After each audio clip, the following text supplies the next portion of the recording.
গরিবরা টাকা দিয়ে শো অফ করার জন্য জিনিসপত্র কেনে, আর ধনীরা টাকা দিয়ে সম্পদ কেনে। আপনি কোনটা করছেন?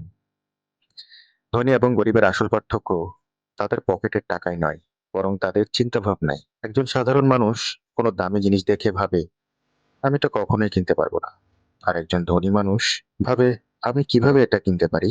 গরিবরা সারা জীবন শুধু টাকা জমানোর পেছনে ছুটে, তারা রিস্ক নিতে ভয় পায়, কিন্তু ধনীরা জানে অলস জমানো টাকা দিন দিন তার মূল্য হারায়। তাই তারা টাকাকে কাজে লাগায়, এমন জায়গায় বিনিয়োগ করে যেন টাকা তাদের হয়ে আরো টাকা আয় করে। সাধারণ মানুষ বিনোদনের পেছনে নিজেদের মহামূল্যবান সময় নষ্ট করে।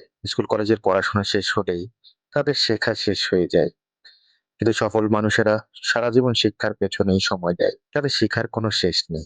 তাই পকেটের অবস্থা বদলাতে হলে আগে মাথার ভেতরের চিন্তা ভাবনা বদলাতে হবে। মাইন্ডসেট বদলান, জীবন এমনিতে বদলে যাবে। এমন আরো জীবন বদলানো ভিডিও পেতে এখনই লাইক এবং ফলো সাবস্ক্রাইব করে রাখুন। ধন্যবাদ।